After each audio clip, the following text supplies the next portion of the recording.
Mornings, guys. Good morning, everyone, for joining today's Speed Home webinar. Although today is Monday, I think it's like a lot of people say they think it's like Monday is kind of crazy, right? A lot of scheduled meeting for everything. But I know some of our audience that they still kind of like very support our event. Then they just allocated this precious time for us to join our webinar, and you are doing a right decision.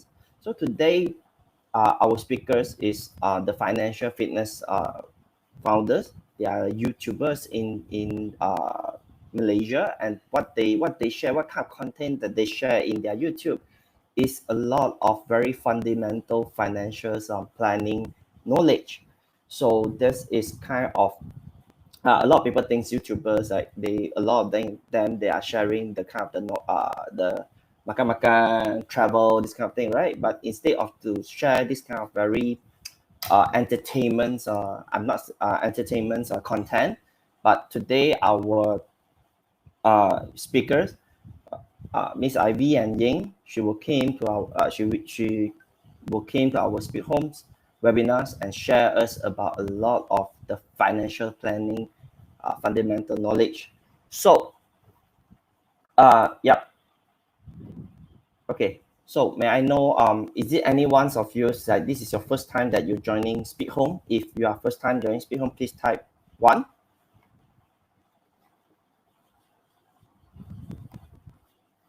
Okay, so our audience a bit shy lah. It's okay. So everyone, hope you guys just wait for a couple of minutes. Like about yes, Ivy, good morning. Say hi to our friends on Facebook, YouTube, everywhere.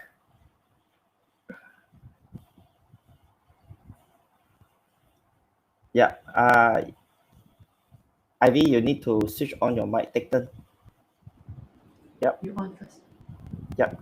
Yeah. So hi everyone. So welcome to our first live webinar, and thank you for watching this wherever you're watching this from YouTube, from Facebook, from Twitter, from Twitter. Yeah. Yep. Wow, so many platforms today. I never was live on Twitter before. This is like really the first time. Good. It's good. Yeah. So with our session, there is no dumb questions. Even if you with the most basic question, feel free to ask us. We are very happy to answer you today. And if you have any questions in regards to how to grow your money or how to manage your money, feel free to ask us as well. Cool. No problem. And also Ying, probably also can say a few words to our audience. Hi everyone. On a Monday somehow. As like Paul said, everyone is very busy, maybe being on a Monday, but still being able to join us here today. I'm so happy. And like how Ivy said, there is no dumb questions. There is no don't need to be shy of your questions. We are open to any questions, and just feel free to ask us. Cool. So Ivy and also Ying, probably just in the next 10 minutes, I'm going to play a couple of video of Speed Home. So later, yeah, and also I will play a video from your channel. So while we're waiting, then yeah, you guys can just switch off your camera for a bit. Then 11 o'clock sharp, then we will start again. So before your sessions, I will just take 5 to 8 minutes to do explanations about Speed Home.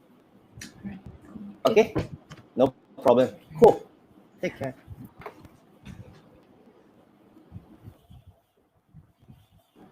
I need a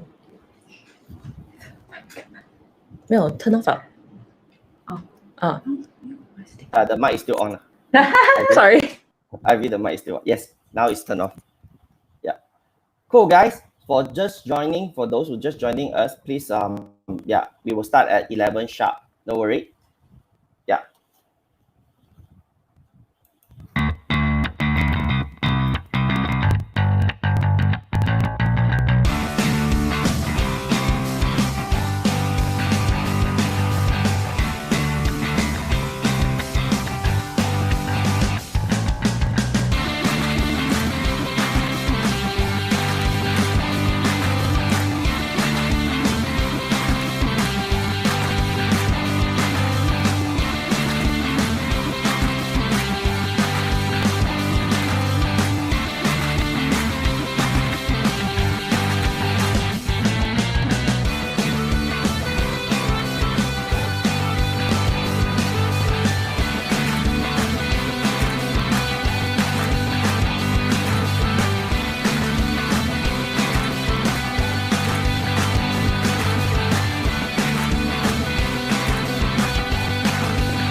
In this video, we want to share with you our own personal experience on how we save our first 100,000.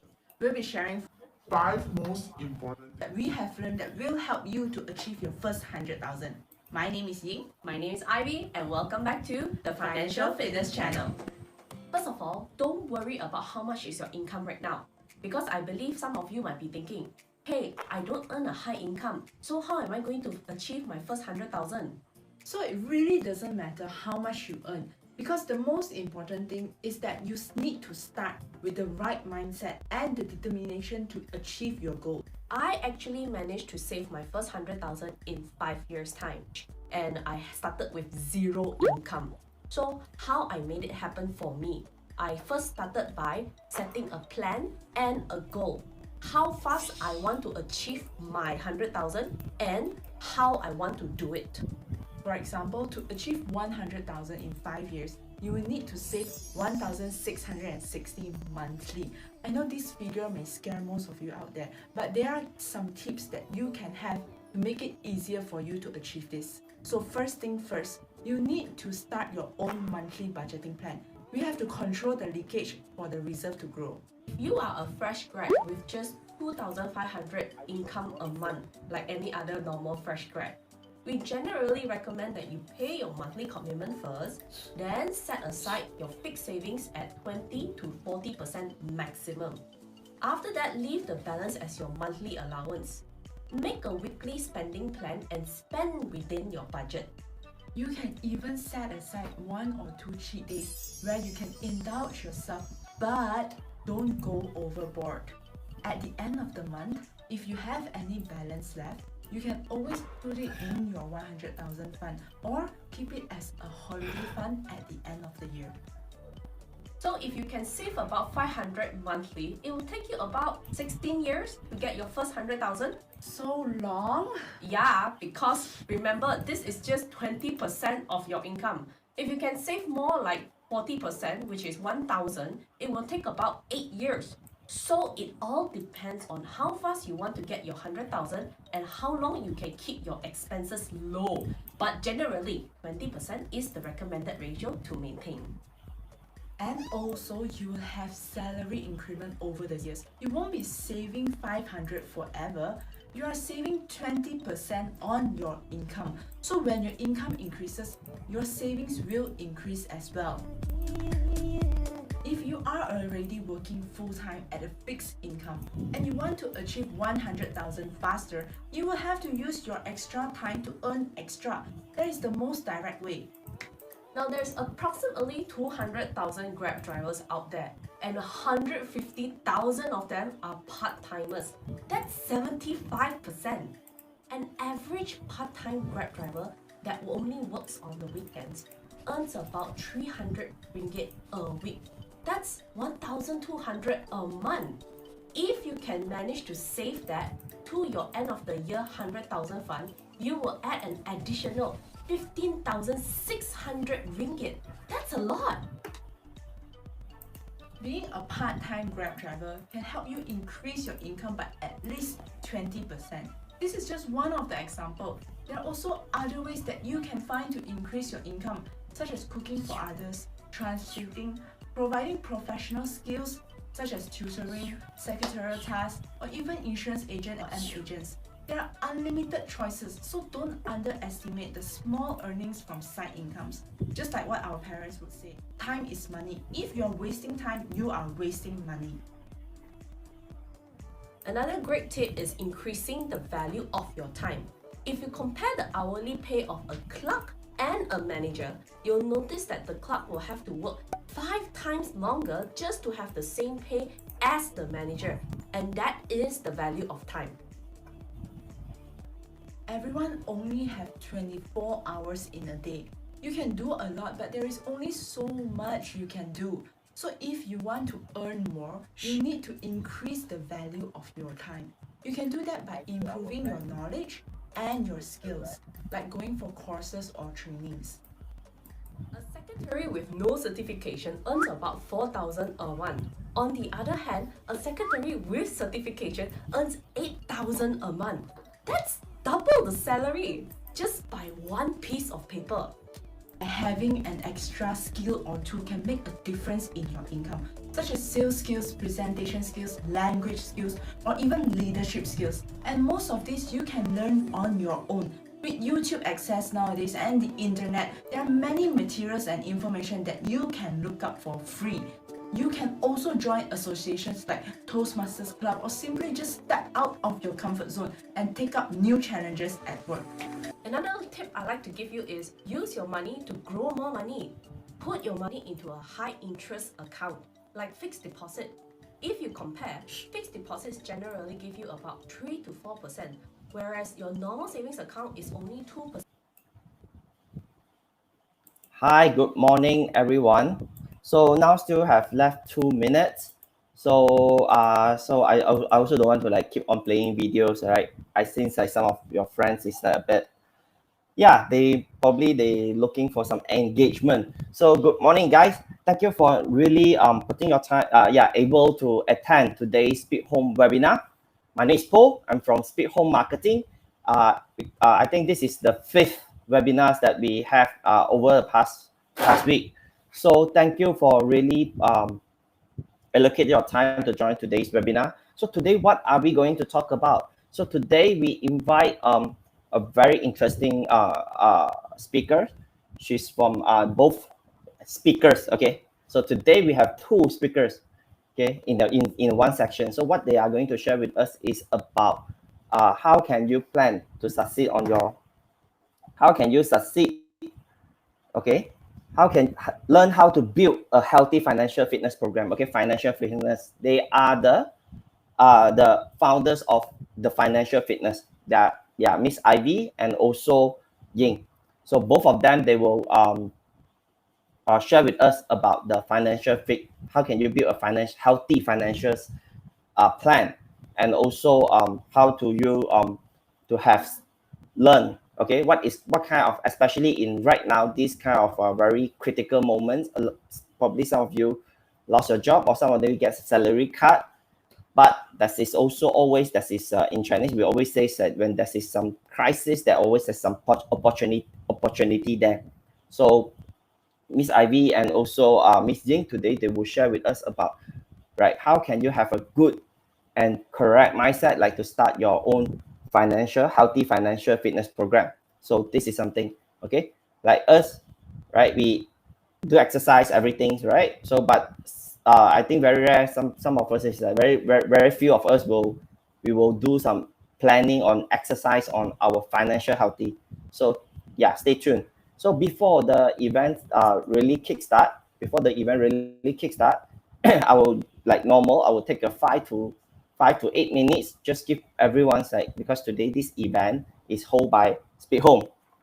So I hope you guys don't mind. I take a 5 to 8 minutes, just do a very quick introduction. What is Speed Home and how Speed Home? Probably some of you are landlords, and also I'll give out a small freebie at the end after I finish the sharing about Speed Home. So please just give me a 5 to 8 minutes. Thank you so much, guys. So today, okay, what we are going to share is about, okay, before Speed Home. So what is Speed Home? Actually, we are the rental platform that will help the tenant and the landlord to connect the tenant and the landlord. Tenant, they find a house. Landlord, they got a tenant. So we are the rental platform. So what is the biggest difference at Speed Home and the other rental platform? The first one is when you post your property and then you advertise on Speed Home, it's totally free. And if your house is in KL or certain area in Selangor, we will provide you a free house viewing services. Means that we will send a runner to open a door for you and then to take a video, to take picture for you for free. So number 3, so we will help the landlord to check the tenant background. So what's the tenant background check? Is included. We will ask them to provide us their financial credit score, 3-month bank statements, and also their appointment letter to check it out. Is it this tenant, they are a good payment master or not? So number 4, we will help the landlord to prepare a tenancy agreement, and then we will sign it online. It's purely online. The last step, because we are selling our SPEEDHOME unique USP is selling zero deposit. So but the zero deposit is protected by the insurance. So this is the last step. When only we get you successfully get you a tenant, we will ask the landlord to buy an insurance from SPEEDHOME to protect their property, and we will do a free rental collections. So that's as simple as that. So SPEEDHOME, actually we used to name ourselves Speed Rent. So we rebrand in during 2018. So our CEO, Mr. Wong Wei Ming, he's a technology veteran. He founded 3 business, and SpeedHome is his 4th business. So we do our rebrand during 2019.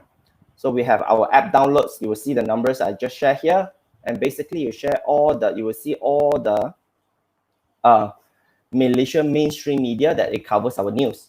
So Faith co-founders, and alongside, like while we building our business, we have we have a couple of round of fundraising. So we raised through crowdfunding, and also IJM invest through their subsidiary IJM RE 1.5 million, and also Faith co-founder Joel New and Yo Chin Cho also our investors also. So during our launching day, we have invited Allianz Management and also IJM Management and our Housing and Local Government Minister, Wabi Zuraida. She also one of our guests. So let me share a bit on what is so different than our other one else in SpeedHome. So SpeedHome, we provide a better quality tenants. You can direct communicate with your tenants, and the zero deposit will help you faster to rent out your house, and also you are avoiding the price war. We will provide the free viewing management, means that will help someone to open your house and then show to the prospect, and also do the free rental collections. So when I see, it's very quite normal when the landlord, while they see zero deposit, they get triggered. Then what means like the tenants can move into the house and just disappears as they want, because no deposit so they don't need to clear out the house. Anything happens, the losses will be afforded by the landlord. I would say this is not wrong. This is wrong. Sorry, I would say this is not correct, because our zero deposit, the first one is not everyone can rent through us. So you have 5 different benefits. The first one is you will maximize your tenant portfolio, and that is basically no risk for you. And your property will always be the first choice, and you can avoid the price war. And your rental is going to be so much faster compared to your competitors. Can you imagine that? I'm living in Star It just within 2 kilometers around my neighborhood, that is 4 brand new condo, just finished, completed, and ready to rent. So that is around 8,000 to nearly to 10,000 supply in one area. So this is some things that, how can you beat your competitors? I think our zero deposit USP is the very strong, powerful weapon. And let's say if the tenant run away, the insurance will compensate your loss. And if the tenant damage your furniture, if the damage they didn't clean up while they leave, you also can claim through the insurance. So let me take another 2 minutes to explain about the tenant background check. So just now I already briefed already.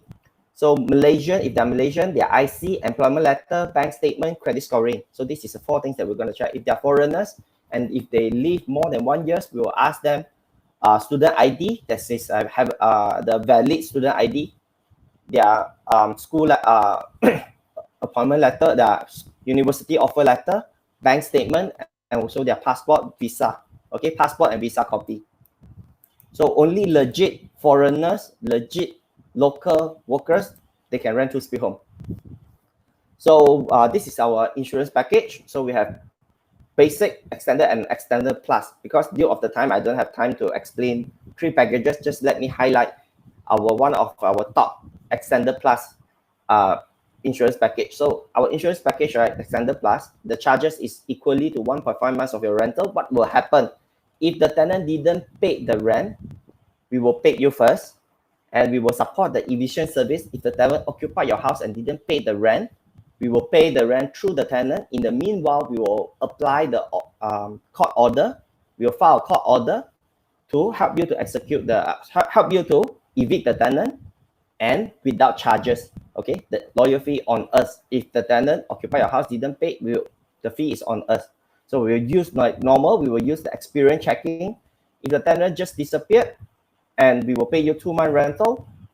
If the house utilities and also you need a clean up, you can claim up to 2K from the insurance company. And if your house is a fully furnished unit, all the movable furniture, it can claim up to 30K. So this is our extended plus services. Only extended plus services, we will have a full support on the evictions, and also if the tenant didn't pay the rent, okay, and still living in your house, SPEEDHOME will pay until we evict the tenant or the tenancy end. So the last two things that I'm going to share with you, we have a landlord group, already have 5K users. We have a landlord group already built like around 5.1K users. So you can just feel free to join. You can just copy this QR. Okay.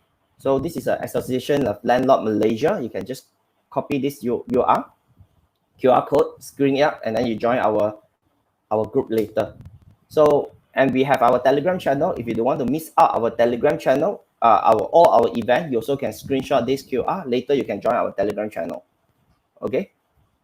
Okay, the last one. So today is I need to give you guys something, right? Because you guys is like so generous. You really allocated this time for joining SPEEDHOME webinar. So I want to give you out a very free a freebies. If you are the landlords and you never registered with SPEEDHOME before, you never upload a platform on SPEEDHOME platform. So we will give you an insurance free upgrade. How do you get this free upgrade? My colleague will share a link here. You just fill up the form. Like the link will bring you, will direct you to this website. Okay, and then you just click on the link. Then you can just straight fill up the form and upload your property. You will get a free insurance upgrade. You will get an increase on the on-time rental. So means that you get a free on-time rental upgrade, and also a inconvenience benefit upgrade. So this is definitely free. So this is some things that we offer to our friends today. Okay, no problem. Ivy, the airtime from SPEEDHOME, I think is almost end.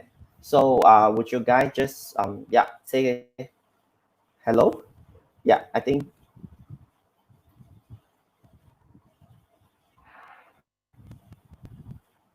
Ivy? Yeah, Ying. Okay. Yeah, hi. So shall I share screen now? No problem. Just give me 1 minute. Okay. I just give a very quick introduction. So okay, how did I know Ivy and also Ying? Because one day when I just scrolling on my YouTube, I just go through a couple of the financial planning video, and and then Ivy and Ying, they create very nice and very interesting content. So what's their channel on YouTube? The financial fitness. Okay, so it's a very interesting YouTube channel. So you guys should subscribe later right after they present. And also there are the financials industry practice. Okay, what kind of business? Probably later you guys can just engage with her. So I also don't want to take up too much of time. So I pass the stage to Ivy and Ying. So I will be close my camera. Okay. Cool. Yeah, you get the stage. Okay.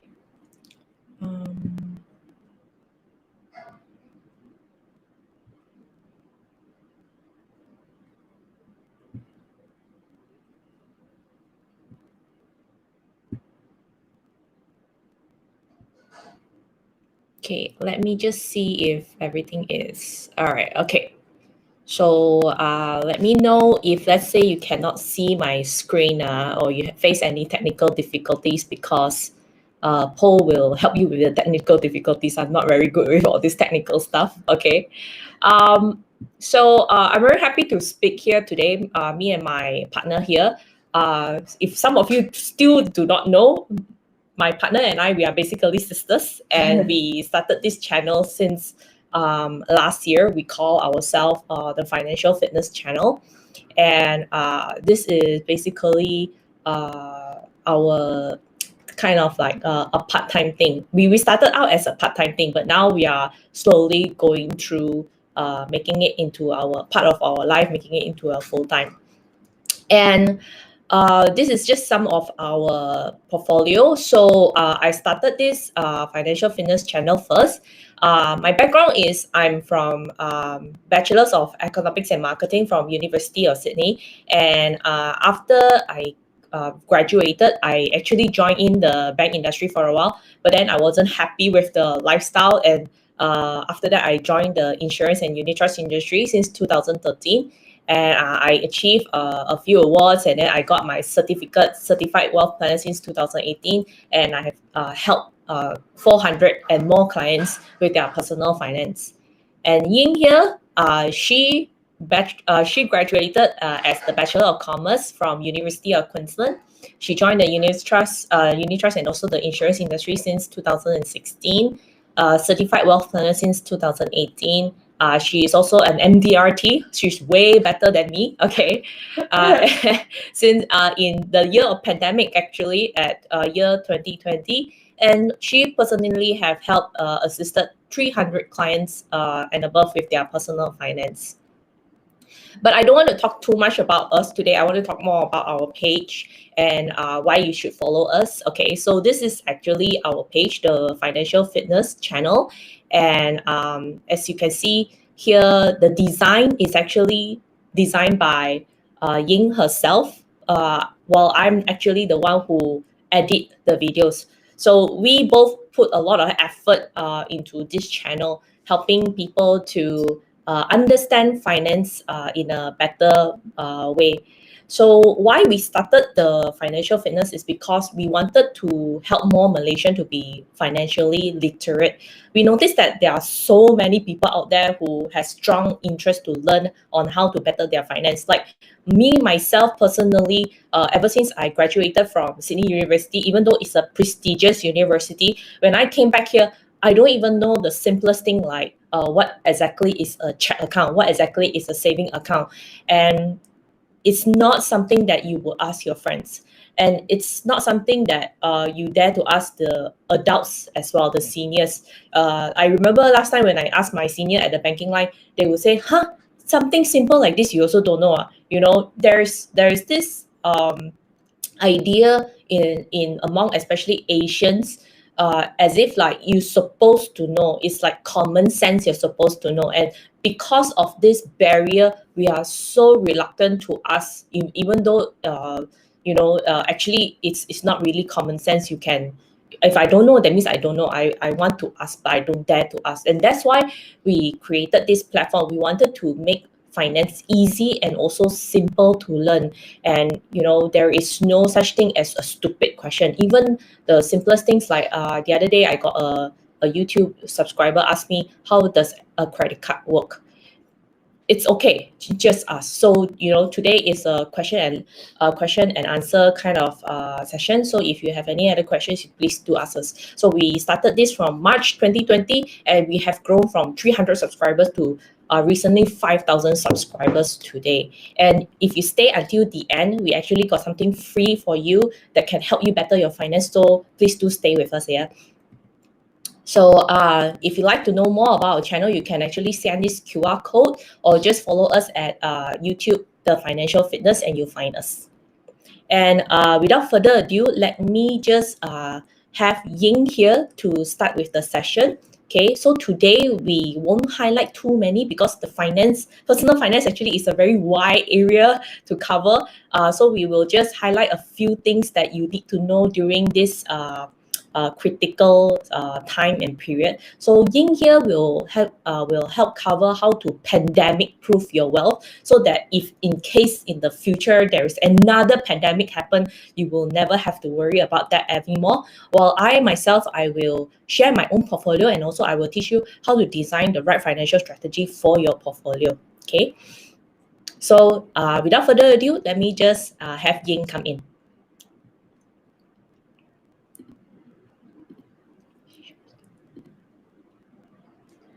Hi everyone. Okay, so let me just share my screen.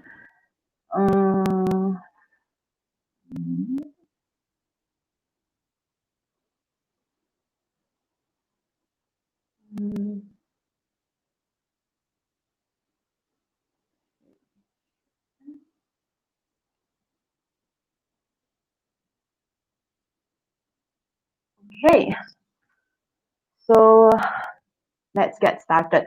Okay, so like Paul also mentioned, ever since the pandemic, everyone has been facing a lot of unemployment, a lot of worry, and a lot of uncertainty.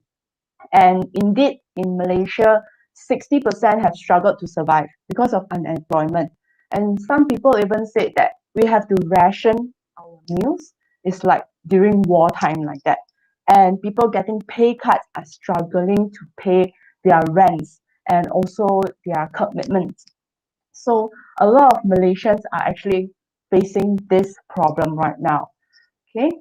So actually, why? Why do you think that um, the pandemic actually have such a huge effect on our finances? So the main reason is because 1 in 3 Malaysians are actually living from paycheck to paycheck. Once, as you can see from this image, gaji in, okay, you pay your loan, you pay your rent, you pay your credit card. Most of your gaji is really out already from paycheck to paycheck. And a lot of Malaysians, they cannot survive more than 3 months if they lose their job. And most of us are actually spending more than we earn by swiping our credit card, adding more debt to our finances. So today we want to avoid this. We want to stop living from paycheck to paycheck, and we want to stop being worried that another pandemic might hit. And even if today it's not a pandemic, it's another crisis, a personal crisis, you will also still face the same problem again and again. So to avoid this, we need a very stable financial pyramid. As you can see here, the pyramid is very stable if you started out right. If you started out with managing your money, you build your safety net, then you start accumulating your wealth, preserving and leaving a legacy. But let me actually put it in a layman term. What do you mean by managing your money? Having a positive cash flow.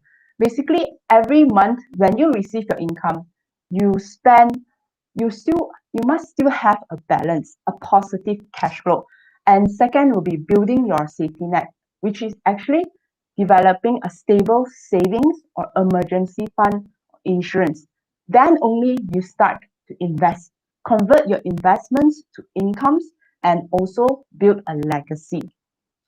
So a lot of people are actually struggling with the bottom two, managing the money and also building their own safety net, which is basically, if I were to categorize it, is savings. And the top three would be investing. But a lot of Malaysians today, we are eager to invest. We are eager with high returns and we are eager to live like how wealthy people do.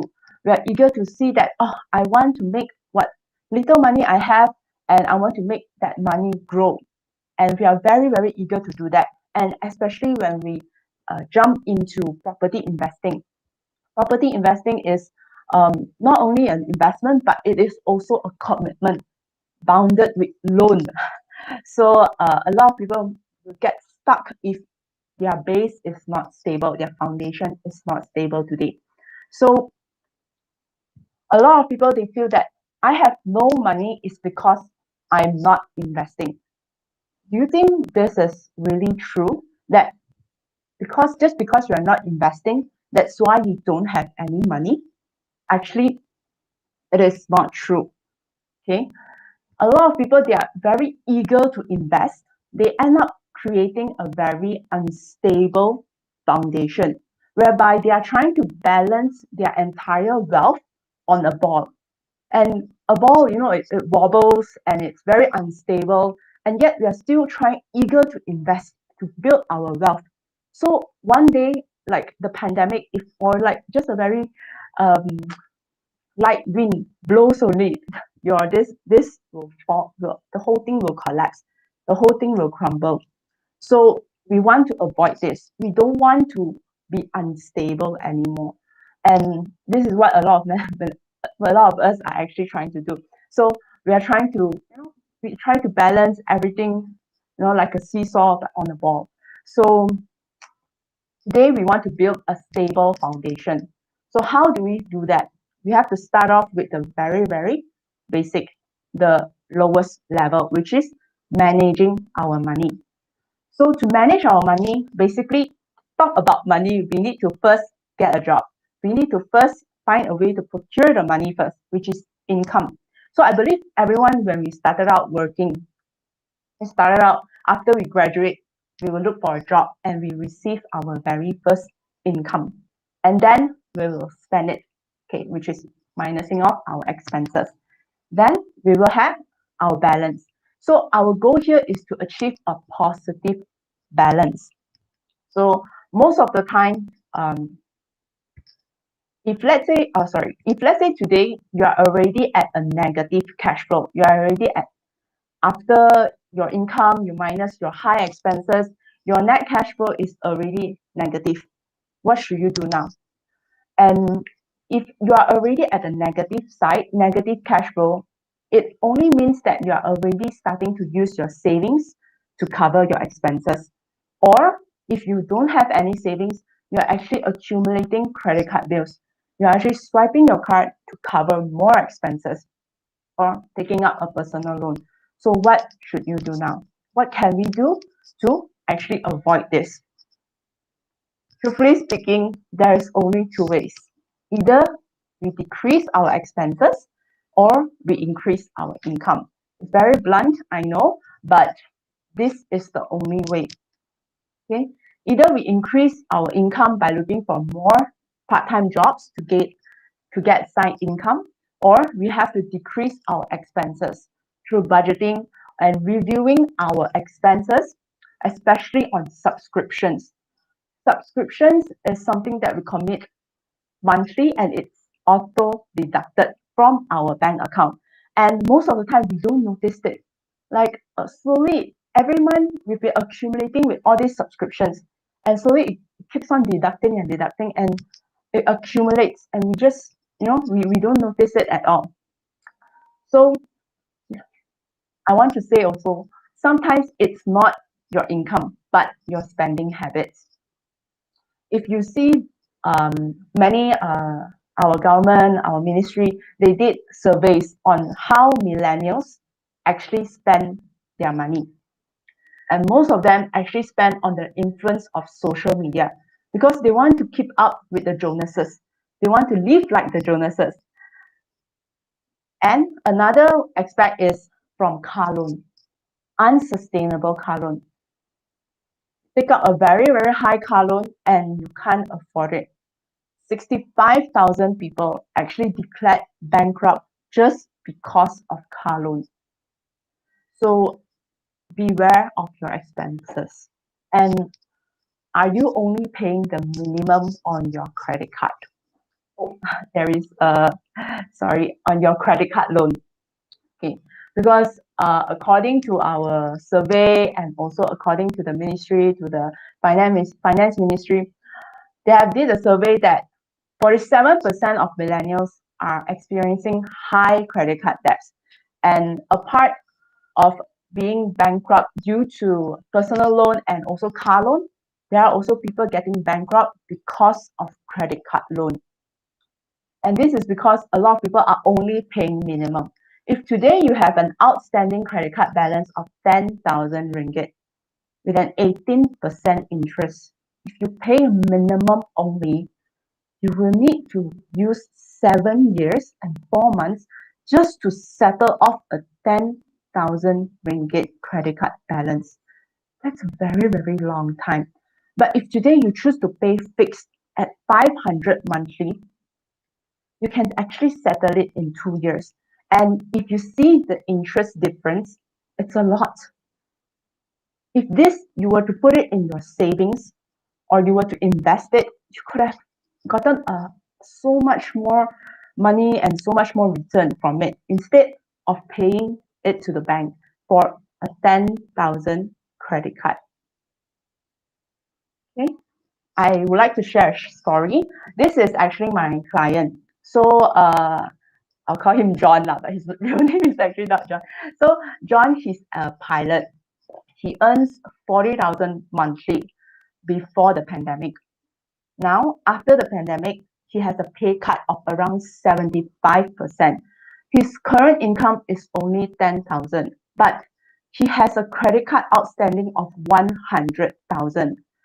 Every month, he still have to pay around 4,000 ringgit to his credit card bills, even though he's paying minimum. And actually, this credit card outstanding credit card balance is not just recently he accumulated it. It's been for a very long time, and every month he's been paying only the minimum, only the minimum.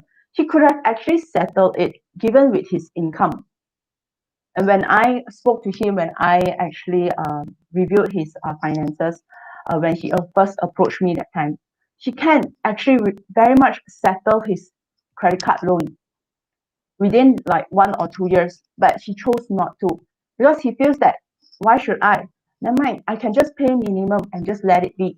My income is very stable. Nothing will happen to me. So indeed, pandemic actually happened, 75% pay cut. So even though he still has a income of 10,000, he still can afford to pay 4,000 monthly to his credit card loan. But it's such a burden. Almost half of your income is being used to pay your credit card loan. What about your other expenses? And he is married with 2 kids.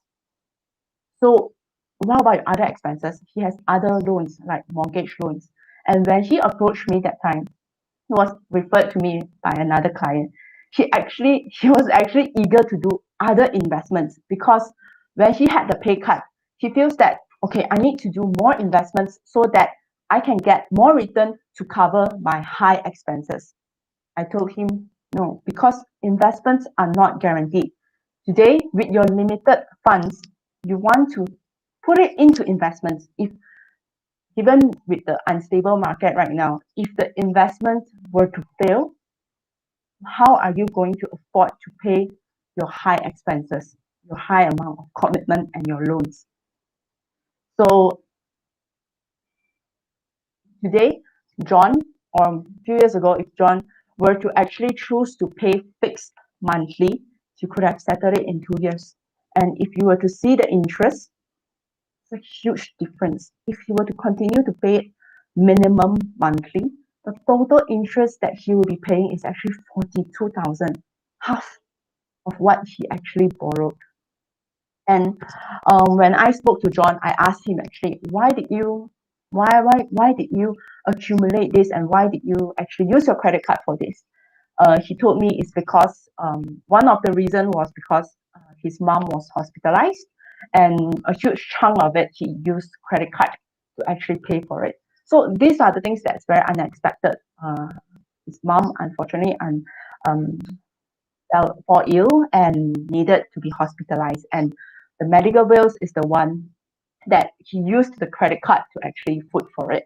So of course there are other expenses like lifestyle expenses and so on, but a huge chunk of it is actually from the medical bills.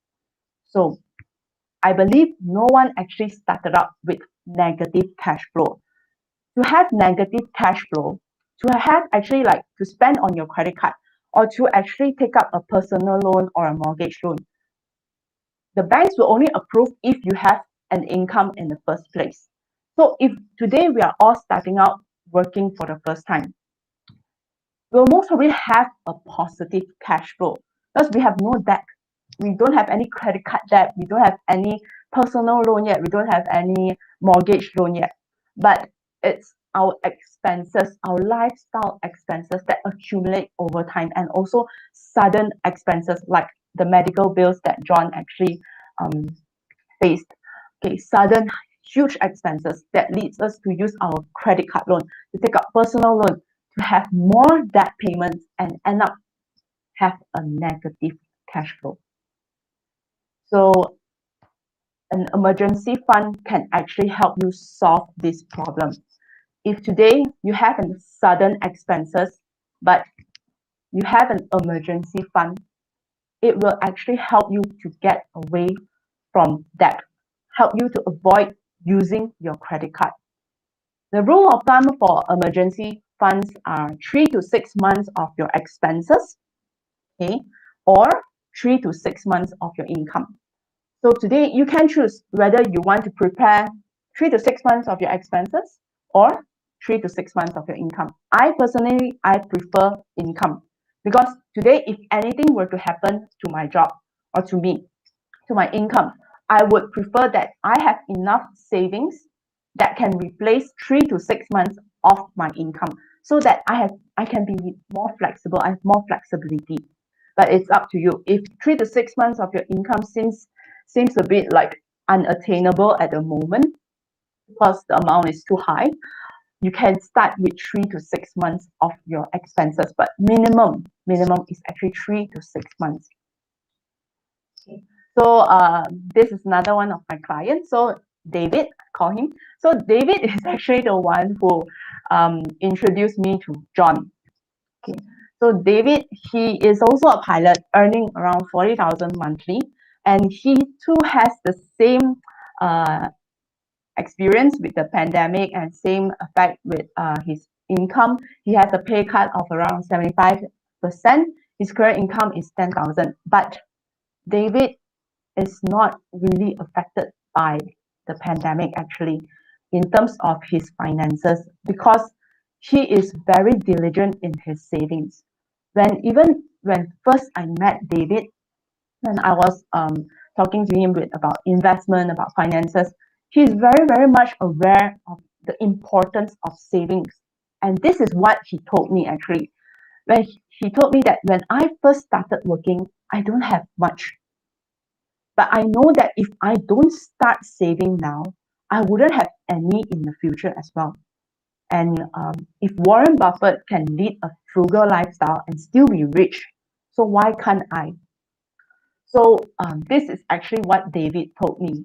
And till today, his investments, he's still ongoing. He's still doing regular investment, even though his current income has been affected. And why he's able to do so, it's because he has a pool of emergency fund that he has already started saving since when he first gotten his job. Okay, so just to share. Okay, so after you have already gotten your managing your money in control, okay, next would be building your safety net. So as like I mentioned, building your safety net is by creating your emergency fund. So how to create your emergency fund? Step one, you first have to generate a positive cash flow. If today you don't have a positive cash flow, how are you going to save up for an emergency fund? Step two, you have to determine the emergency fund needed. As mentioned just now, rule of thumb is 3 to 6 months of your expenses, or you can also choose 3 to 6 months of your income. You can first start with 3 to 6 months of your expenses first, and then slowly you work up to saving up to 3 to 6 months of your income. Okay. Then create an automated saving. What does it mean by automated saving is don't do it manually. Every month, I believe all the banks have it right now. Auto recurring transfer. Use that function. Automatically transfer your saving amount every month to another saving account. And if you do that, you definitely be able to reach your emergency fund. And finally, review this every year because I believe our income increases, our expenses also increase. So you have to review this every year so that your emergency fund is actually sufficient for you in case of any crisis. So just like what Warren Buffett said, do not save what is left after spending, but spend what is left after saving. So the formula is simple. Income, okay, you set aside a fixed amount of savings and then only you spend the balance. You save in an account that is not your spending account and use the recurring transfer function. I've shared this with many of my clients, and a lot of them, they are actually very happy with the result. Because after 1 year, you realize, wow, I've actually saved up so much and I didn't even notice it. The moment you do it manually, you will feel the pinch because you are the one who has to press that button every single month, and you have to determine the saving amount every single month. So don't do that. Use the recurring transfer function. It's there, it's free. Use it, utilize it. Okay, and then remember, emergency fund is for crisis only. After you saved up your emergency fund, after so many months of saving, so many years of saving, don't use it for investment. Don't take it lump sum and park it in investment. If your investment is not working, if the market is down, just like last year during MCO, you will face huge losses. And if at that time is the time that you needed your money, you won't be able to, you won't be able to take it out, or you will suffer huge losses. And it is not for entertainment. This is not holiday fund, vacation fund, okay, renovation fund. No, this is emergency fund. It's only for crisis. Crisis like loss of income and unemployment, or like accidents, or like legal issue, medical bills, or sudden house repair. Like I said, sudden, not renovation fund. No, it's sudden. Okay, crisis only. This is for your emergency fund. Okay, there are some tools that actually you can leverage on, so that you don't put in so much burden on your emergency fund. Because today your emergency fund, you only have so much emergency fund, but if there is a lot of crisis happening at the same time, your emergency fund might not be able to take it, might not be able to handle it as well. So it's good to actually leverage on tools like insurance, car insurance, travel insurance. If you want to cover your medical bills, will be medical insurance, and also income replacement insurance. So you can you can pass that risk, okay, pass that burden to the insurance company instead of bearing it yourself and solely depend on your emergency fund. Right? So today I would like to say, don't blame the pandemic, because whatever that has happened, it's not actually because of the pandemic. Malaysians, even 4 years ago, okay, our government, our ministry, many of the financial sectors, they have already commented that 94% of Malaysians are actually just 6 months away from a financial crisis. This is way before the pandemic actually happened. And a lot of Malaysians are actually finding difficulties to even raise 1,000 ringgit for immediate cash if an emergency were to happen. So don't blame the pandemic. It is not the pandemic who caused all this. It's just that we are not prepared for it, because we don't have a stable financial pyramid. So our finances are already like a ticking time bomb. If we don't do something about it, with time it will explode. If today pandemic did not affect your finances, it doesn't mean that you're safe and you're secure. It just means that your financial crisis haven't happened yet. And if that crisis were to come into your life with an unstable financial pyramid, the whole thing will still collapse. So with savings, if you don't start somewhere, you're gonna go nowhere. To be on the peak of the mountain, you have to start climbing, and you have to have a stable pyramid. If the mountain that you are trying to build keeps on having earthquake, it's not stable, how are you going to reach the peak? So that's it for from my part today. I hope everyone are able to take away something. Sorry, I'm a bit kanchong, but but I hope everyone can have a good takeaway, and I will pass it to Ivy.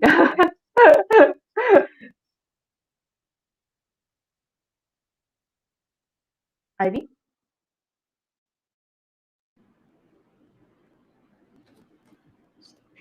Oh, sorry.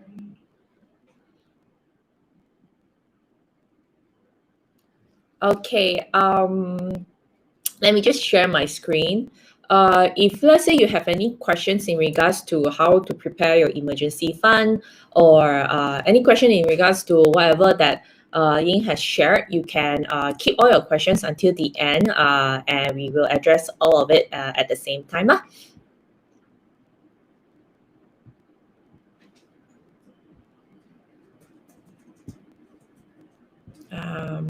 Give me a second.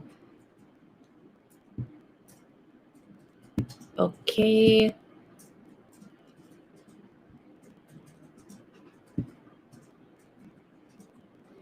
Okay, I don't know if you can see my screen. My screen on. All right, okay. Right, great. Okay, so just a disclaimer, we are not certified financial planners. I hope that everybody got that idea, okay? But we are in the midst of getting our certification. And actually this week we are planning to take our exam. We have to cram everything together within this week. So in terms of designing the right financial strategy for your portfolio, right, I will share my own personal financial strategy, and so far it has been working for me, and I will show you my results later. But if let's say you got any questions in regards to how I did it, you can keep it until the end. All right, okay. So let me just share with you what I've learned throughout the years of investing, and also how I grow my wealth. Before I do that, let me just address whatever you start, okay, no matter what project you do, you need to have a goal, correct? Okay, so if you haven't determined what is your goal yet, it's very hard for you to see whether you are there or not already. So whatever you start, you must start with a goal. So if you have a financial goal, ask yourself, what is your financial goal? And for me, myself, my financial goal is basically just to retire comfortably, and also to own my own landed property, okay? Ultimately, everybody's goal is to grow our wealth, correct? Okay, and this is the formula of what I used to know, okay, when I just graduated from university, okay? I always thought that if I have an income, as long as I lower my expenses, okay, I will grow wealthier, okay? So basically, my salary, I don't spend so much, I reduce my expenses, and then I save whatever I have, then I can grow as wealthy as possible. But I noticed there is a problem with this model. So let me tell you what is the problem. I can grow my income, okay, but my income has very limit. The fact that whether I can grow my salary or not is not determined by me. It's determined by my boss. Okay, so that is one problem. The second problem is, even if let's say I have a higher salary, my time is limited. How much can I work?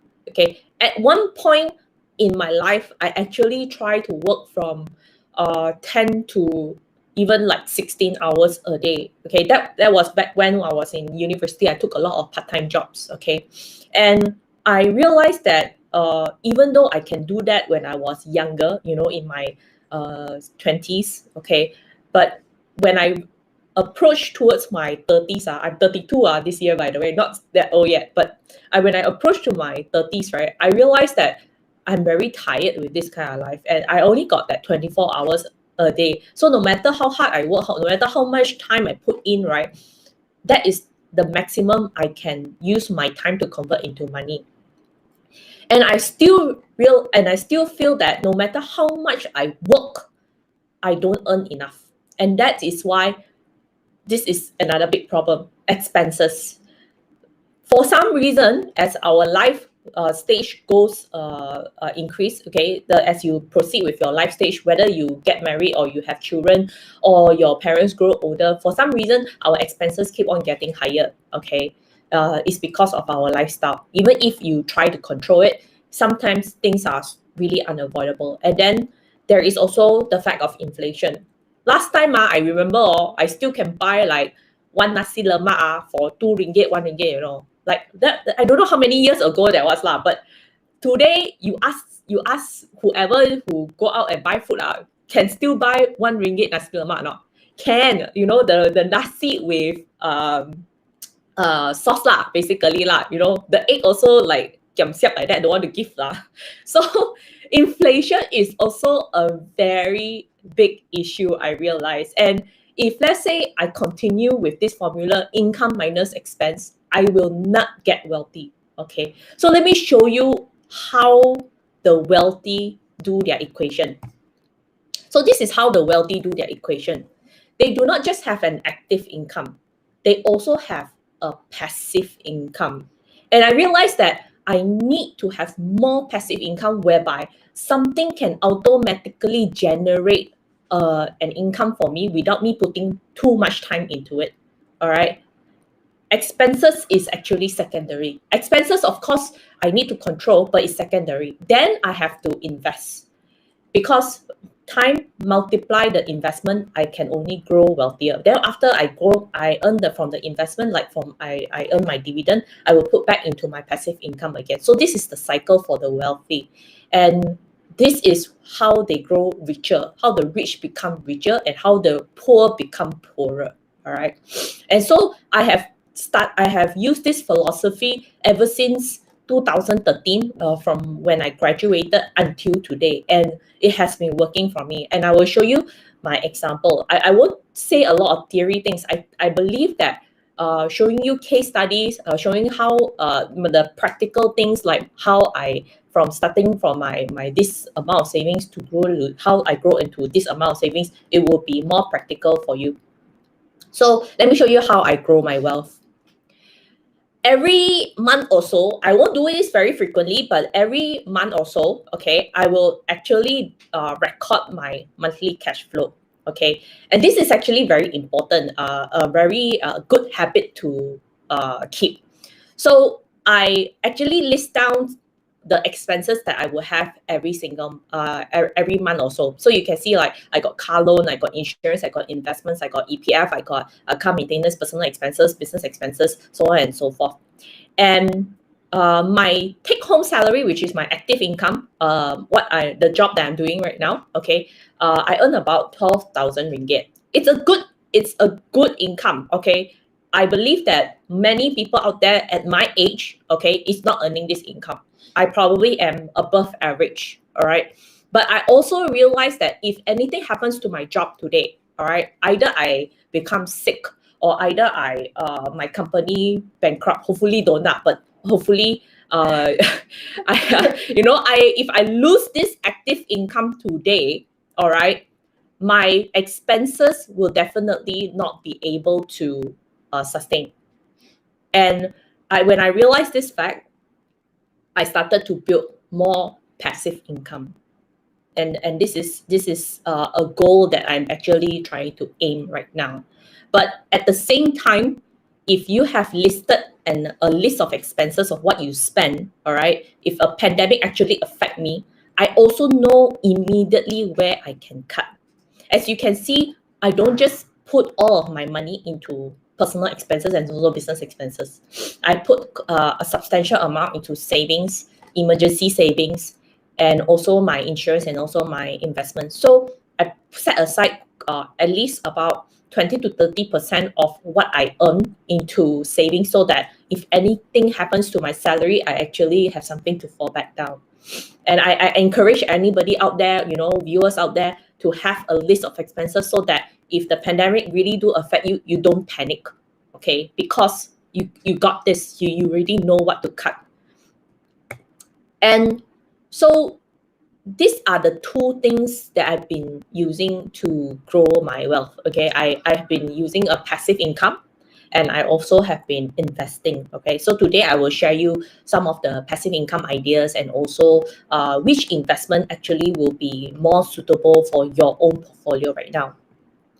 So when I say passive income, okay, I meant passive income, not active income. So what do I mean by active income, right? Okay, so active income would be like, if you feel today your salary is not giving you, if your boss is not giving you enough salary, okay, that means you're not earning enough and you are planning to get a side hustle, okay, a part-time job. Active income would be something that you use your time to convert into money. So like Grab driver, Grab food, a lot of people do Grab food nowadays, dog walker, freelance writer, all these things is active income, all right? And for me, myself, I'm a I got a few active income outside, and I also got passive income. So my suggestion is, whichever you want to choose for your side hustle, just choose a skill that you are good at, or at least one you can enjoy. Because you need to understand, you already have a 9 to 5 job, correct? You already have a 9 to 5 job. You're going to spend another maybe 5 to 6 hours on your side hustle. So you must at least choose one that you can enjoy, because you'll be spending 12 hours of your day to work. Is practically working, and if you don't enjoy it, you get very easily stressed, and I don't want you to fall sick because of that. So me myself, I'm an active trader online. Okay, so this is some of the income I've earned online. I actually trade a lot of shares online, and over the years, I earned quite a substantial amount. Even for last year, I managed to earn like at least 20% of my salary from just trading shares. And I also write online, and I also do YouTube online. Okay, so these are some of the active income that I've been doing for myself. But I'm not here to tell you which share to choose, because I'm not a professional share trader. I'm just a amateur share trader. I'm learning myself, but I'm just telling you that even for an amateur like me, okay, through research, through studying, with just Google itself, you can learn how to trade shares as well. Okay, you just need to put some effort into it. I've not paid a single class. I've not gone to any training to learn how to trade shares. All I did is Google how to start a trading account, how to start reading a share market, how to start reading a financial portfolio, so on and so forth. So passive income ideas. Passive income is basically something that you still have to put some effort into it, but in the long run, it will automatically generate money for you without putting more time into it. So for things like, for example, I got friends, I got clients, they sell their photos online, the photo stock, they write a book, they sell music, they sell art, they do blogging. So like me, I do YouTube, I sell my book online, and also dividend stock, and also rental. The one of the biggest reasons why people buy a property is because they want to earn the rental income. So is it easy to own a property?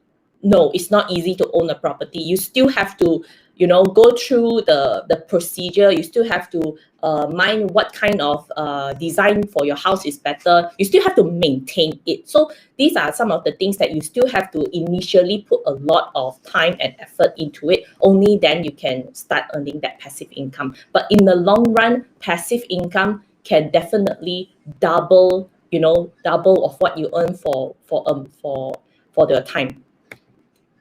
And from my passive income, okay, even though I actively trade shares, I actually focus a lot of my portfolio on dividend income. So I traded a lot of I buy a lot of like blue chip stocks, okay. And you can see I earn also about like 4,000, 5,000, 6,000 a year just from dividend itself. Even if like the stock goes down or goes up, it really doesn't matter to me, because I know that the company is doing well and it's a very stable company. And as long as they got dividend that year, I still managed to maintain a good amount of money. And for my book, I write online. I write online stories. I write online ebooks. So I put in like a few months effort writing that book, and I posted it online. And I just put it online, and then whenever somebody buy it, the ebook sale automatically come into my account itself. So this one is recently I earned about 898 ringgit just from selling my book. And I don't really have to do any marketing on it. My publisher will help me do that for me. And this is just recently, because we started the YouTube from last year, and we started monetizing our YouTube since January. So within this couple of months, we have already earned about 99 US dollar. So these are some of the things I believe that ongoing will definitely help my wealth portfolio, growing my wealth.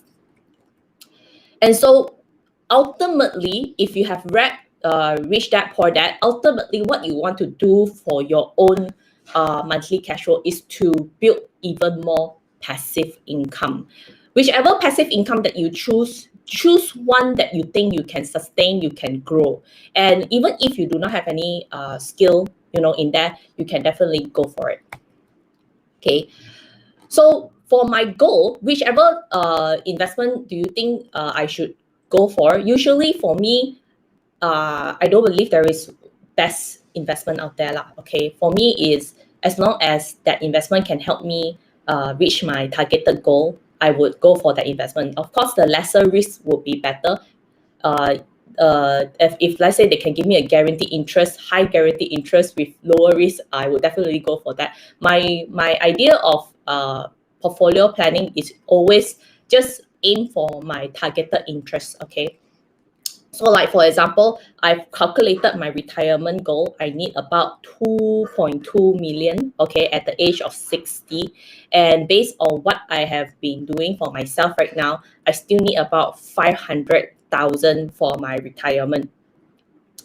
And what I suggest to everybody out there is that whatever investment you choose, okay, as I said before, you must have a goal amount, okay? If let's say your retirement requires 2 million, okay, you must know how much you need first, okay? You must know how much you need. You also must know how much time you have left, okay? So let's say if you say your retirement is 2 million and you're already 55, so you got 5 years left until you need to reach 2 million, but you only got 100,000 to reach 2 million. So in reality, realistically speaking, how we're going to grow 100,000 to 2 million would be either you really risk it all into a very high risk investment, or you just have to accept the fact that you cannot spend so much. You have to minimize your spending. Then after you figure out how much time you need, how much goal you need, how much amount you need for your goal, then you must figure out what is your targeted interest rate.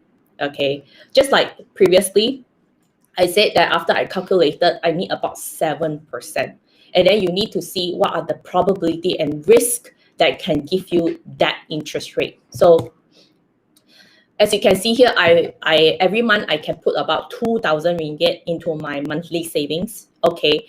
And in order for me to get like at least 1.3 million, I need at least another 7%. That means annually I need to achieve 7%.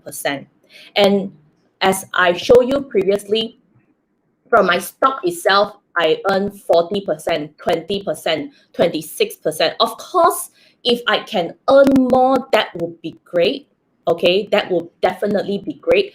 But I just want you to know that it is not about me wanting to be rich. Okay, if I can earn more, that is a bonus. But for me, as long as I can achieve 7%, I win already.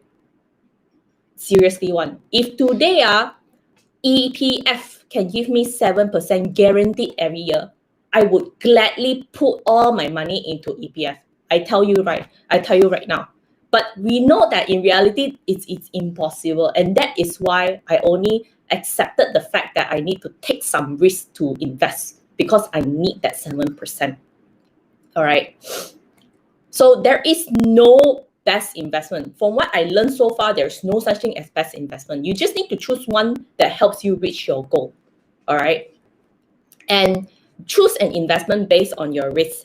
Not everybody can do share trading. Not everybody can accept the risk. I can earn 20% today. I also can drop 20% today. It is possible. Just like we just recently shared a cryptocurrency video on our YouTube channel. You can easily earn 50% in a day, but you can also easily drop, negative 50% a day. And if you like to know if you're still very confused on what kind of investment suits you, you can actually consult us. We know we are trained certified wealth planners, and we know how to design a portfolio for you. But all I have to tell you is choose an investment based on your risk. If you cannot accept the risk, then don't go for that investment. And then also, finally, be wary of borrowing money to invest. I'm not saying like how people borrow personal loan to invest in share market. Okay, some people will say, it's stupid to do that. I would never do that. But actually, everybody do this. You know why? Because you actually borrow money to buy property to invest. Correct?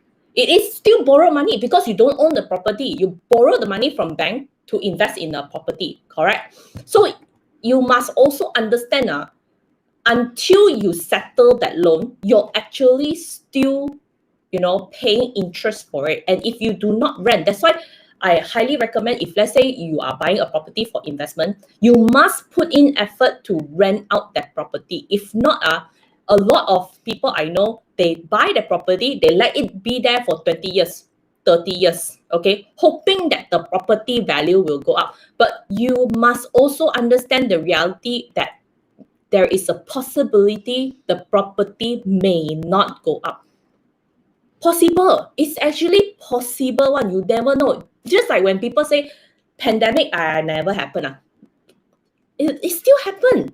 The risk may be minuscule, but it's still a risk. And why would you want to delay that loan until 30 years? You see, if let's say I buy a property for my own stay today, a 500,000 property, landed, okay, don't know whether it's still possible or not, but yeah. So 500,000 landed property, if I pay for my own stay, usually most of the people out there, notice that they will borrow a 30-year loan, okay, and then they will pay for 30 years because until I retire, I don't need to worry about already.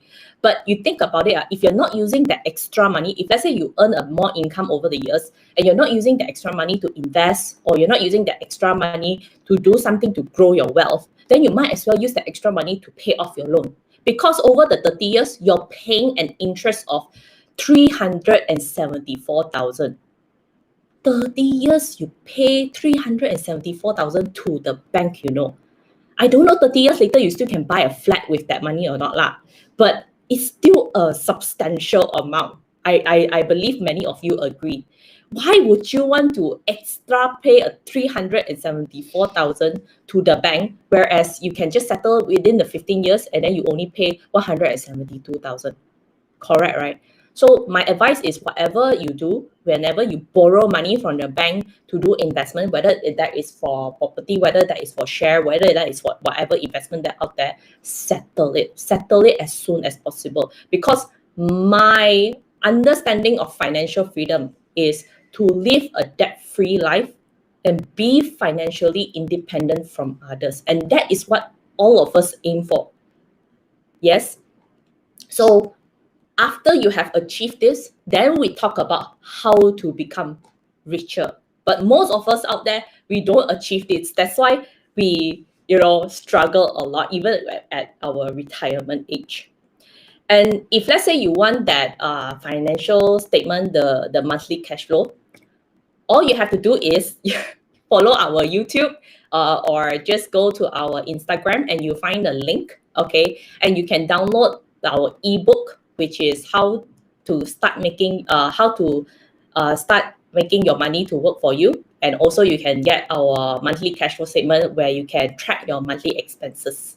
Okay, so that's it for our session today. And if you have any questions, feel free to ask us right now.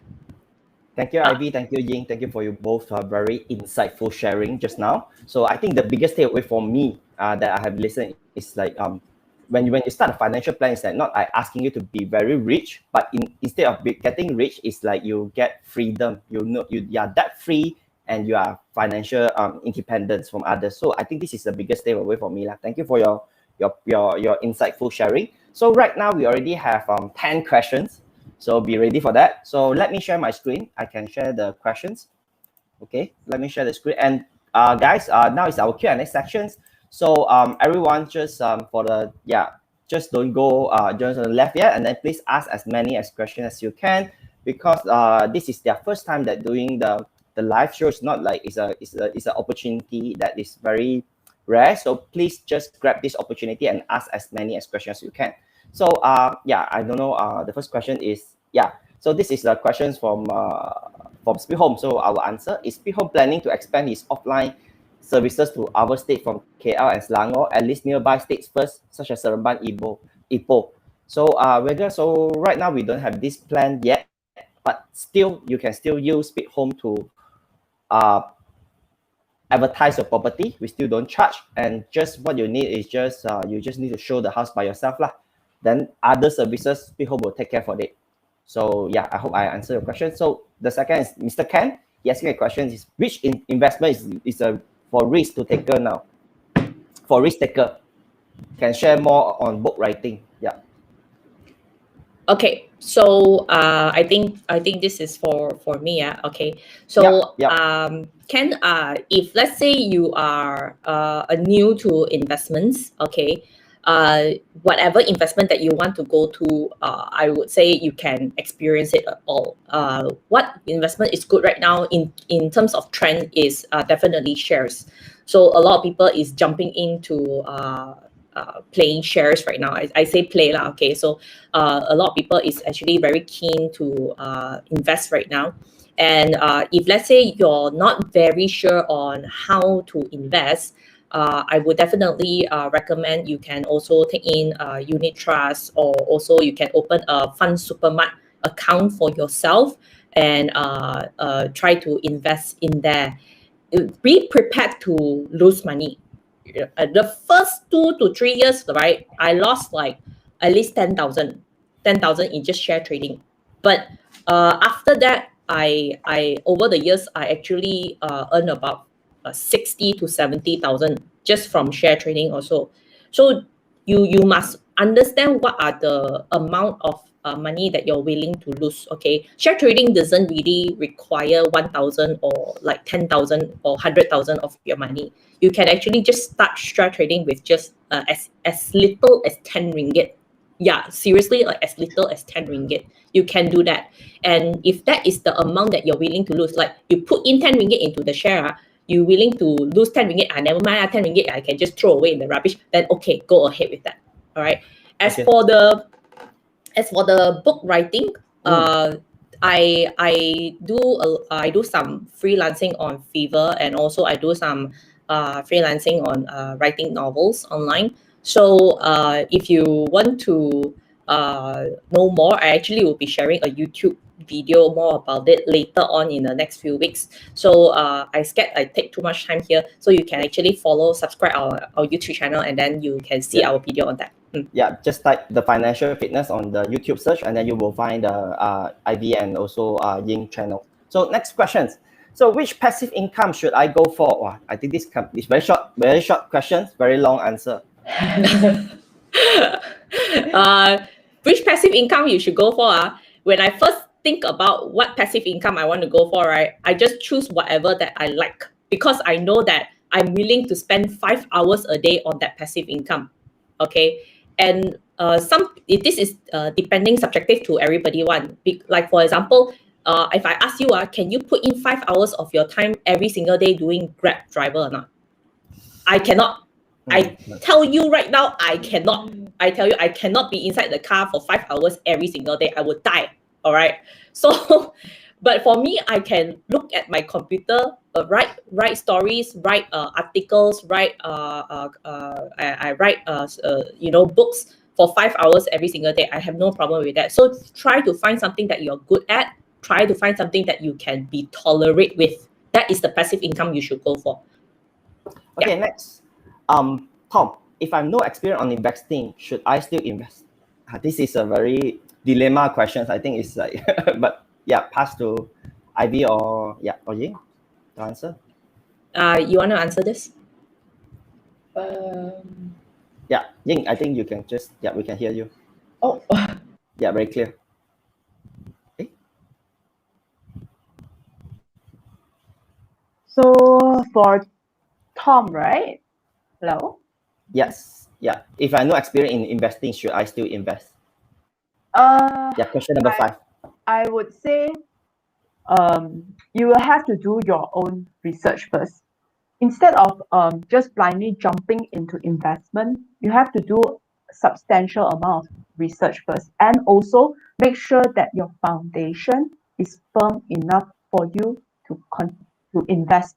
Because, like I said just now, if today your pyramid is not stable enough and you have absolutely no experience in investing, and you just blindly choose one and just jump into it, the chances is you will lose without even knowing why you have lost. And Yep. that is the worst. And a lot of people actually experience this.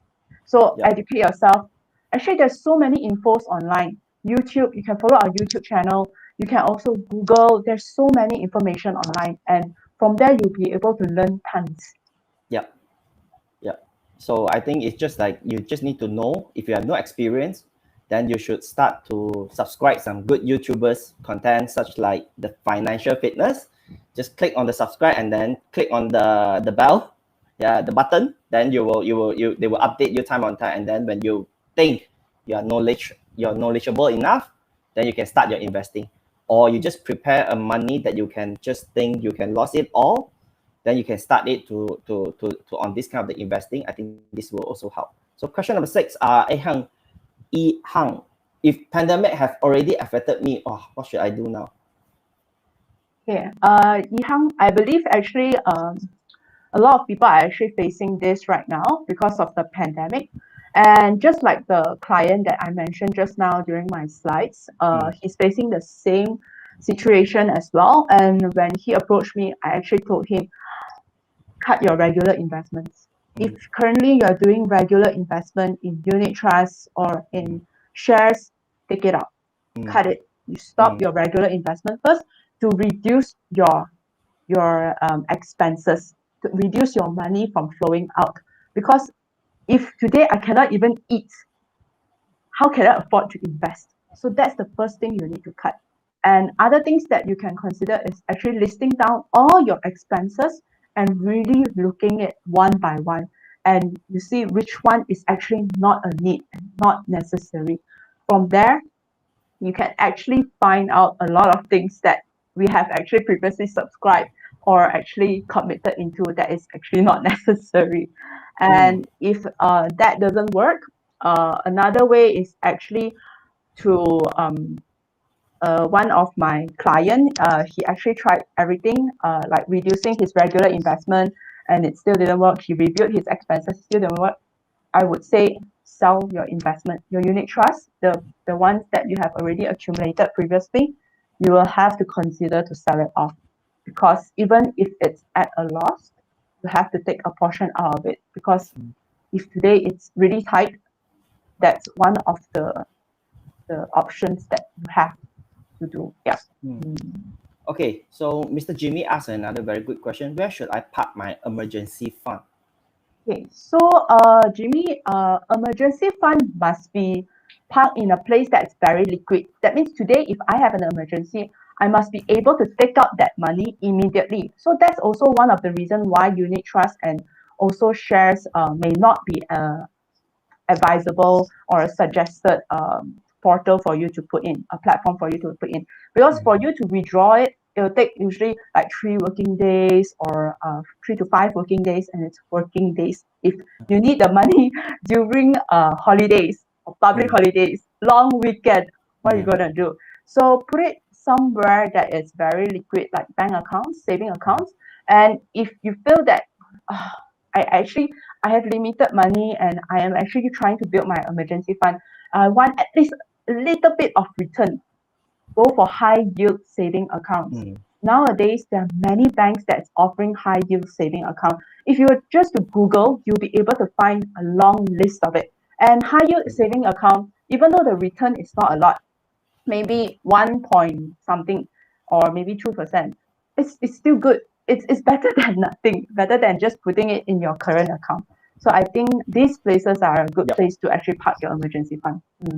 So I also got one thing to share about the emergency fund. Actually, let's say some bank, they do offer credit card and saving account package. So if you subscribe their credit card, then you in the meanwhile you also park your money under their you deposit your money in their bank, then you will get like normal. I think last time I saw a package that someone offered me is 2.2, so it's quite good. That's some foreign bank. Actually, you can just Google lah. I don't want to upsell any products here. You can just go iMoney or Ringgit Plus.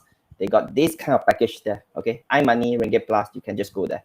So next, Chan, it's going to take me 3 years to raise my emergency fund. That it means I should only invest after 3 years. Chan, the short answer is yes.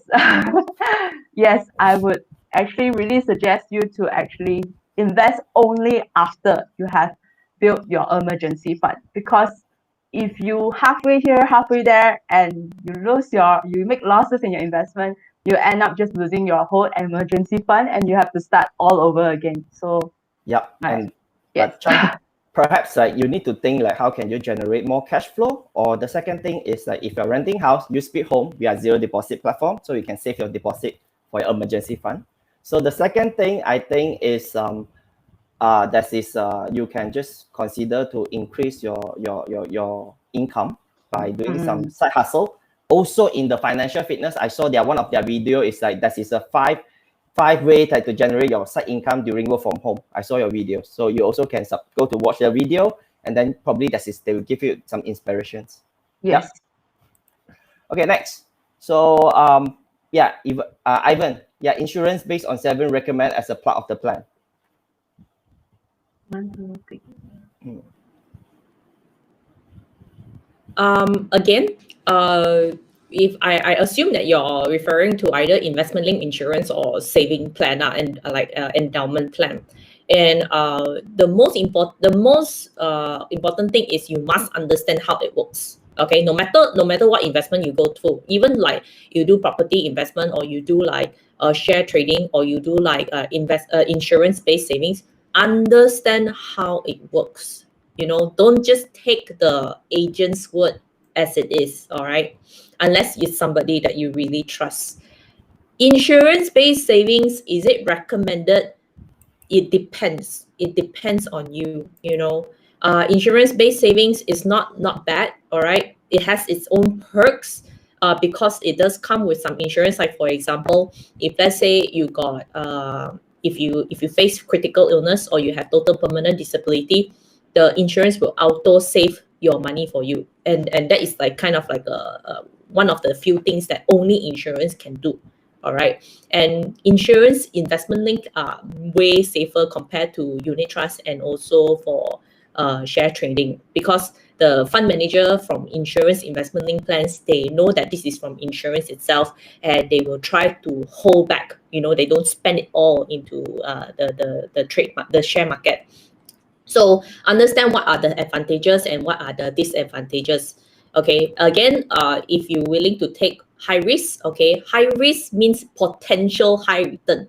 Okay, high risk means potential high return. And if let's say you're not willing to take the high risk, okay, then you can go for the insurance-based savings. Cool. So next question, which stock giving good dividend? Can share some tips? I don't think you guys should share because you are not licensed. Now SC is already issued out a statements that if you don't have a license, you comment on this kind of the stock stuff, then you'll get kena. But you can just go to the apps. I can introduce you an app, KLSE. Just download the apps, and then the apps will help you to find will teach you how to find you can check all the dividend stock that in the app. Yeah, KLSE. So no tips. Jay, investment actually for what? Is it really necessary? Okay. Actually for what? For what is to help you convert your time to generate more money. Okay. As I mentioned in my presentation earlier, you have very limited time. Okay. Even if you work, no matter how much time you put into your job, right? You only got 24 hours a day. And investment is something that don't take too much of your time and still can generate some income for you. And if you want that, definitely invest. Is it necessary? I would say personally, I think it's necessary, because again, even if no matter how hard you try to control your expenses, you cannot defeat inflation. Okay, inflation is is invisible, but it is there among us. And with medical inflation nowadays, and also for food prices inflation nowadays, every year the food prices increase by 3%. You don't know, but actually, you notice that your breakfast is getting more and more expensive. So if you want to beat the inflation itself, you will have to invest. Correct. So yes, even though the money they put in the bank, because right now our normal FD interest rate is like 2.2. So, and then our inflation rate is about 4 to 5. So it means like every money, 1 ringgit that you put into the Malaysia, actually you lost like 0.1 cent something. Yeah. So this is something that everyone should be aware lah. So yeah. So I think yes, we have another friend. Sorry, just now the emergency fund, where to put, yeah, some interest can earn rather than just sit in the bank account. So Ken, I think we just share with you. Should be cash. Just now, yeah, Ying, will you repeat again about the emergency fund? Where should park? Sure. Okay. So for emergency fund, like I said, it must be somewhere that is very liquid, very easy for you to take out, very accessible. And I understand, as you mentioned, that some places that can give you some good return. I won't actually mention which bank, but if you were to Google high yield saving account, okay, you'll be able to find tons of high yield saving accounts that's giving, I would say, quite good returns. And the returns would be like around 1.5, sometimes 2, and just now Paul even mentioned 2.2%. So these high yield saving accounts are the places that I would highly suggest you to put in emergency fund. Yep. So I think almost there today. So we will take another 2 questions. If no one asks question, then probably we should close the session. But we just wait for like 1 or 2 minutes. Wait for another 2 questions. So yeah, but I personally have 1 question. So right now, right, the medical card and also the life insurance. So is it necessary for youngsters, right, about like 25 to 30? Should I get this both insurance product, or I just have medical card that is enough? As I also showed just now in my slides as well, like, okay, one medical card is, of course, definitely it's very important because it actually helps us to cope with high medical bills. But medical bills is not the only crisis that we might face in the future. Another one is loss of income, basically to lose the ability to work anymore. And if let's say today I met an accident, I become permanently disabled, I won't be able to earn the income that I was able to earn previously. Even though I have a medical card, it can only cover my medical bills, but I'm already OKU. I don't need any more medical bills to be covered. What I need is money. So only life insurance, the income payout, would be able to help me on this. So of course, if today I were to suggest, I would actually really suggest to take both life insurance and medical, but it would also depend on your commitment and also your the money management part. Yes. I see. Thank you so much. Just now for the emergency fund, right, there's also another place that you can also consider putting your emergency fund is actually FD, fixed deposit. So after you have already accumulated a pool of emergency fund, I understand it must be liquid, but if you still want to have some good returns, you can actually put it in FD and also put it in high yield saving account. So what I would usually do is I would do auto transfer to a high yield saving account after I've already accumulated a substantial amount. Okay, then I still want to secure it, okay, for my emergency purposes. I'll put it in FD so that the interest is slightly higher compared to high yield saving account. So that's another way you can actually allocate your emergency saving fund to actually have more interest. Yep. Should take note, everyone. Just don't listen, then you didn't practice, means that you didn't listen. Okay, so come back to Ken questions. Ken have a very good question. Should I utilize the cash value to pay my premium since got some? Do you understand? Yeah. Are you? Oh, sorry. Okay. So so I need to understand why do you want to use the cash value to pay for your premium? Okay. So I assume that it's because you maybe tight with your money right now, and then you don't have money to pay for your premium, and that's why you want to use the cash value to pay for your premium.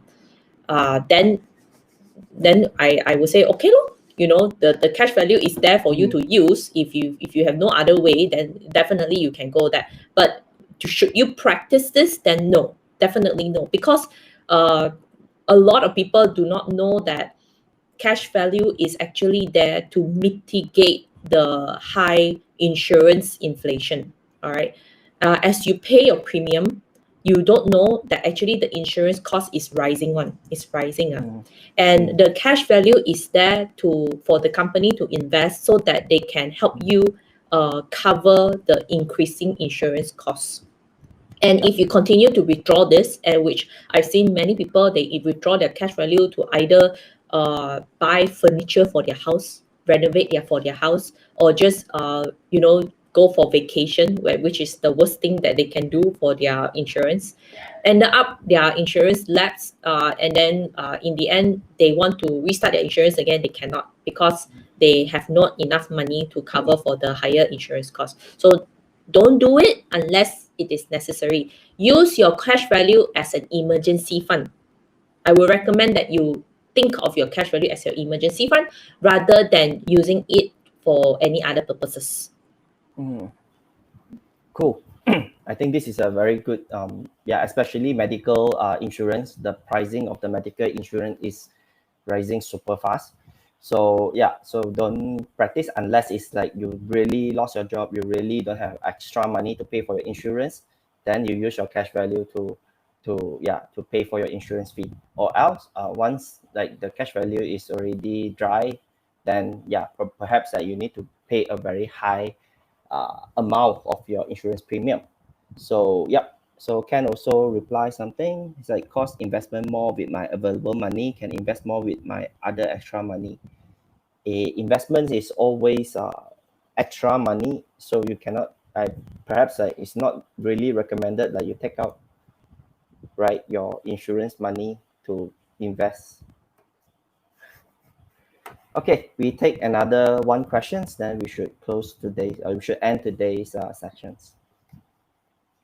And also don't forget, guys, today 3 o'clock to 4:30, we have invited another very good speakers, Stash Away Country Manager, Mr. IVY Ying.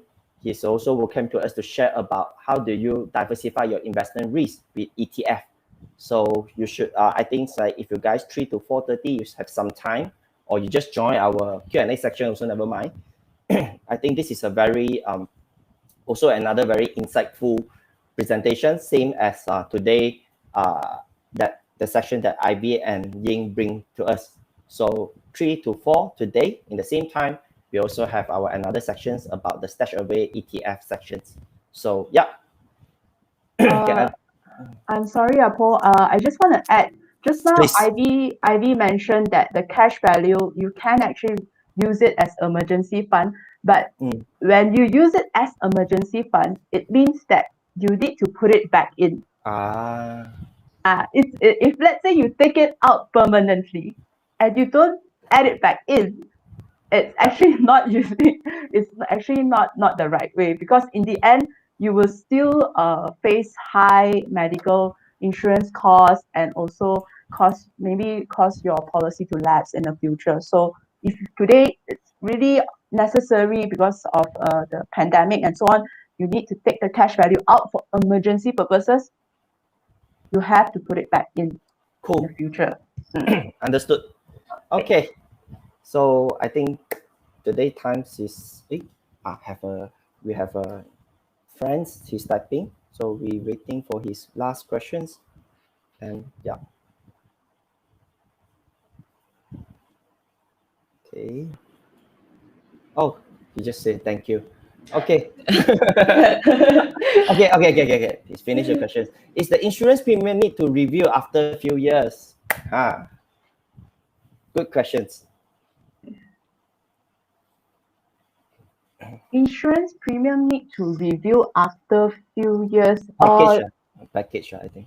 I hope you mean the benefit, like as in like the coverage. So yes, if you are referring to the coverage, then yes, it is actually advisable to actually review it every few years. It's just like your emergency fund.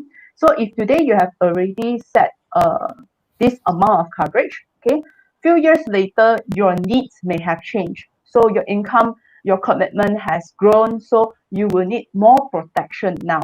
So it is actually advisable to review your insurance packages every 2 years or every 2-3 years, I would say. Cool. Okay. Jen, last question is really SSPN fund deposit to deduct tax. What will the amount categorized as here? The SSPN fund.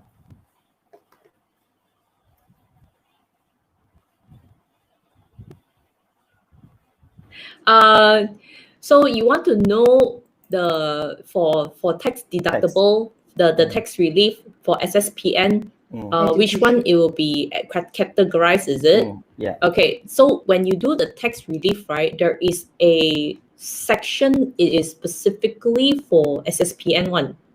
There is a specific area for SSPN one. You just need to look it in the form. It's actually quite direct. Okay. Yeah. And I just want to add, especially for I believe that among us are mostly 25 to 35 years old, and if let's say you're very new to investments, you definitely should, if you don't have money to pay for classes, you definitely should go for all these free classes to learn more about investments. If you're afraid to invest, then go and learn. Like I said, I never paid for my share trading classes. All I did is like I go for, like SpeedHome will do a free seminar for you to educate you on how to invest. This is something that you have to usually pay out there. And if you're not willing to pay, then you should definitely take your time to go and attend. Yep. Every month we have at least 4 sections, and for lockdown we're able to run like a 9 sections. Yeah, the 9 sections of the speakers or something. Yeah. So the last question, I think, sorry, I need to just this is really a last questions. So I'm gonna cut off. So this is the last questions. How you view in ASNB? I think you guys have a video on this, right?